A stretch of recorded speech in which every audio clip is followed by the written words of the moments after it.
El día 2 de noviembre, muchas personas desfilan a colocar velas, flores y demás ofrendas en las tumbas de sus seres queridos. Y en Cajamarca no es la excepción, donde muchas personas desfilan también a colocar todo tipo de objetos en la tumba de Udilberto Vázquez. Esto con la intención de realizar alguna petición o de agradecer algún favor concedido, ya que se dice de este personaje que es un alma milagrosa, o mejor dicho, un santo, elevado a esta condición por el clamor popular cajamarquino. Esto debido a que fue el último fusilado en el Perú tras ser acusado del delito de violación sexual y asesinato de una menor de edad. Y según está en la creencia popular, él era realmente inocente. Hola a todos y bienvenidos a un nuevo video en el canal. Hoy les traigo la historia de Udilberto Vázquez. Udilberto Vázquez fue un campesino que vivió en una comunidad de la provincia de Chota, del departamento de Cajamarca. Pues bien, los hechos se remontan al 5 de septiembre de 1966, cuando Udilberto Vázquez fue acusado de cometer los delitos de violación sexual y asesinato de una pastorcita de 11 años de edad en esta lejana localidad de Chota donde ellos vivían. Tras estos hechos, Udilberto fue detenido como presunto culpable. Inicialmente, él se declaró inocente, según se cuenta, e indicó que el día de los hechos él se encontraba trabajando en el campo, por lo que no habría podido ser él quien cometió este atroz crimen. Esto dio lugar a que la prensa de aquella época titulase los artículos con los apelativos de El monstruo de los Andes o monstruo de Cajamarca, cuando se referían a Udilberto Vázquez. Se cuenta también que en algún momento, cuando él fue detenido, él se confesó autor de estos delitos, pero debido a la tortura que le habrían hecho atravesar los policías que lo habían interrogado. Así es como se acusó a Udilberto Vázquez de ser el autor de estos delitos, es decir, de violación sexual y también del asesinato posterior de esta menor.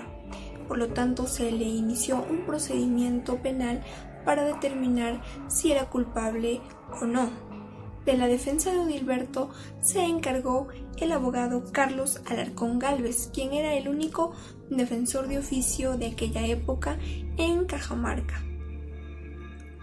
Según algunas fuentes escritas, dan cuenta de que el expediente consta que el acusado cogió fuertemente del brazo a la menor Francisca Chunque para dar rienda suelta a sus bajos instintos.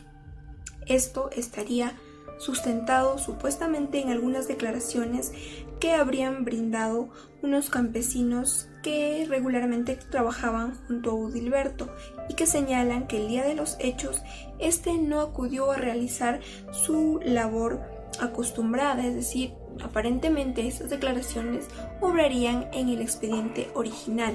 Durante toda la investigación se realizaron algunas pruebas tendientes a determinar de qué origen era una sangre que se le encontró en el pantalón a Udilberto Vázquez, la que él dijo supuestamente en algún momento que pertenecía a la sangre de un cerdo. Sin embargo, un peritaje de análisis biológico estableció que estas manchas halladas pertenecían a sangre humana y no de cerdo, como él habría indicado en algún momento, lo que supuestamente demostraría que él había abusado sexualmente de esta menor y que ante los gritos que ésta lanzaba y ante el temor de ser descubierto y la desesperación, procedió a asfixiar a la menor, con lo que finalmente ella terminó falleciendo.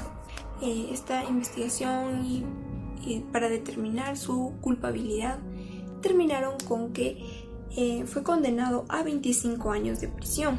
es decir, esto en primera instancia, el 13 de julio de 1970. Además, se le impuso la obligación de indemnizar a los familiares de la víctima con la suma de 10.000 soles de oro. Como es natural, el abogado interpuso un recurso de apelación y este fue elevado ante la Corte Suprema de Justicia. Hay que tener en claro una cosa, que en esta época estaba vigente, es decir, regía en ese momento la Constitución de 1933. Esta Constitución política prescribía la aplicación de la pena de muerte para los casos de traición a la patria, homicidio calificado y para algunos otros delitos que la ley señalaba. En mérito a esta permisión que la Constitución realizaba, se estableció a través de un decreto ley que la aplicación también de la pena de muerte se aplicaba a los supuestos de violación sexual de menores. Y también hay que tener en cuenta, como ya se mencionó, que Udilberto fue el último fusilado, y ya que este caso se ventiló durante el régimen militar de Juan Francisco Velasco Alvarado, cuando la pena de muerte estaba vigente desde un decreto ley que fue promulgado el 24 de enero de 1969. Fue así que, tras la apelación que ya mencioné que se había realizado, el 1 de septiembre de 1970, la Corte Suprema tiene la oportunidad de resolver y de aplicar por primera vez este decreto ley. Y en el caso de Udilberto, sobre la violación sexual de esta menor de edad, que luego de consumar este acto de abuso procedió supuestamente a quitarle la vida, de lo cual habría sido corroborado tras la necropsia de ley que se le practicó al cadáver, y el cual arrojó que la causa de muerte era asfixia por ahorcamiento. Esta instancia suprema reforma la condena inicial que Udilberto Vázquez había recibido de 25 años, y en perjuicio del sentenciado la reforma imponiéndole la pena de muerte. Esto, obviamente, sabemos que en la actualidad está prohibido el realizar una reforma en perjuicio del apelante. Bien, mediante sentencia del 1 de septiembre de 1970 se dictaminó que Udilberto Vázquez fuera ejecutado 10 días después, es decir, el 11 de septiembre. Así fue como a las 5:30 de la mañana del 11 de septiembre de 1970, Udilberto Vázquez fue ejecutado por un pelotón de fusilamiento en el expenal de Cajamarca. Según cuentan las crónicas, al momento de empezar a recibir los impactos de bala, gritó que era inocente y que perdonó a todos aquellos que, según él, acabaron de manera injusta con su vida. Se conoce de algunos periodistas que estaban apostados en el balcón de casas vecinas del penal, donde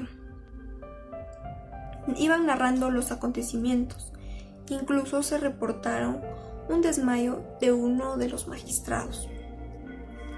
El diario La Crónica tituló: "Se necesitaron 2 jueces para el fusilamiento. Uno sufrió desmayo en plena ejecución, otro lo reemplazó". El diario Extra abrió su portada el 12 de septiembre de 1970 diciendo: "Así fue la ejecución del monstruo de Cajamarca".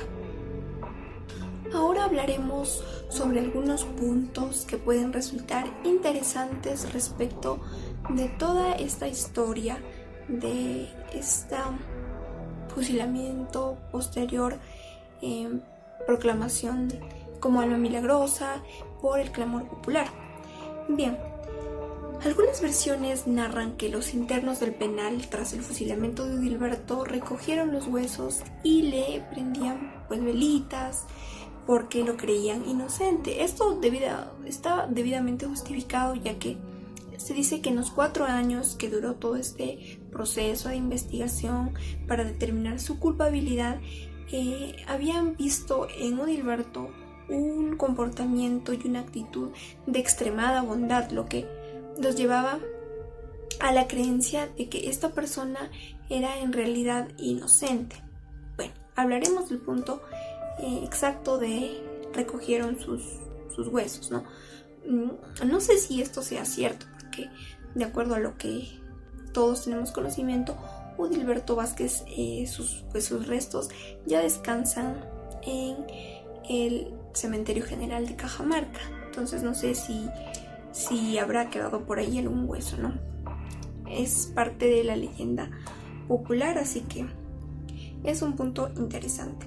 Según algunas averiguaciones posteriores de aquellos defensores de Odilberto Vázquez, sostienen que él en realidad se autoinculpó, y esto en realidad con la finalidad de salvar a su hermano, quien por ese entonces tenía una familia que mantener, y él obviamente, es decir, Odilberto, desconociendo que finalmente sería ejecutado, prefirió decir que él era el responsable del crimen y así no dejar desamparada a su cuñada y a sus sobrinos. Aquí quería señalar que respecto de toda esta historia también existe una película del año 2006, si mal no me equivoco, y que narra pues todos estos hechos, ¿no? Y bueno, en una parte de esta película se cuenta o dan a entender que fue el hermano de Odilberto en realidad quien habría cometido pues no este crimen, y que bueno, lo importante es que en la película se retrata como el hermano de Odilberto, tras haber cometido el delito, pues toma sus cosas y huye de la casa, dejando atrás a sus hijos y a su esposa, ¿no? Es decir, se va sin un rumbo conocido, probablemente para no volver. Con lo que, de acuerdo a mi punto de vista, no, de acuerdo al argumento de la película, ya se hace innecesario que Odilberto pues se eche la culpa, porque de todas maneras ya el padre de sus hijos, es decir, su hermano, ya estaba dejando desamparado a los niños y a su esposa. Solamente es el argumento de la película. Yo quería opinar al respecto de eso porque es lo que se muestra, y de acuerdo al argumento de la película yo creo que no tendría mucho sentido, porque lo que ocurrió en la realidad no lo sabemos.